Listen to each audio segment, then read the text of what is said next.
ছবিটা একবার দেখেন। এই যদি হয় দলের নেতৃত্ব দেওয়া নেতাকর্মী, তাহলে আমি আসলেই লজ্জিত। আওয়ামী লীগ আজকে ঘৃণিত জঘন্য অপরাধ করছে।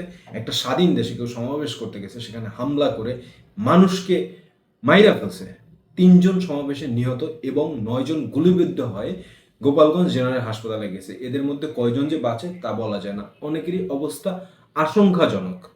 আর এই যদি হয় নেতা, যে নেতাদের ডাকে নেতাকর্মীরা স্থানে গেছে, আন্দোলন সমাবেশে না, জাস্ট একটা শান্তিপূর্ণ সমাবেশে গেছে, সেই বাচ্চা বাচ্চা ছেলেগুলো, এই যে 2 জন মারা গেছে যাদের পরিচয় পাওয়া গেছে, একজন হলে গিয়ে দীপ্ত সাহা, তার বয়স 25, আর একজন হলে গিয়ে রমজান কাজী, তার বয়স 18। বুঝতে পারেন, বাচ্চা বাচ্চা ছেলেরা স্কুল থেকে কলেজের গণ্ডিতে গেছে বা কেউ ভার্সিটিতে গেছে, বাচ্চা বাচ্চা ছেলেরা আপনার সমাবেশে অংশগ্রহণ করতে গেছে। তাদের কি দোষ ছিল? তাদের রেখে এরকম চোরের মতো পালায় আসতে হবে কেন আপনাদের?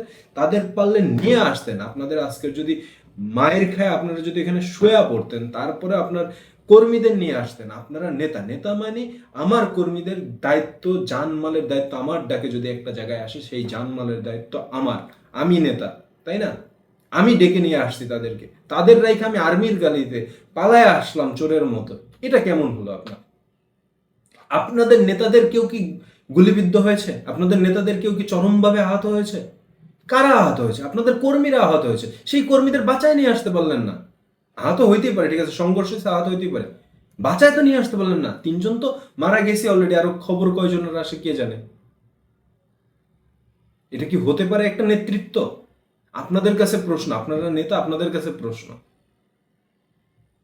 আপনারা কি রাজনীতি করেন আমি জানি না। আপনাদের এখানেই অর্ধেক আজকের আপনাদের এই যে সমাবেশে যে মানুষজন আসে বা সারা দেশে মানুষজন যে স্বতঃস্ফূর্তভাবে অংশগ্রহণ করতো, দেখবেন আজকের থেকে আপনাদের ভালোবাসা অর্ধেক কমে গিয়েছে। আপনাদের এই জাস্ট আচরণের জন্য, আপনারা যেভাবে পালিয়ে আসছেন চোরের মতো, এই আচরণের জন্য আপনাদের অর্ধেক ভালোবাসা আজকের কমে গেছে।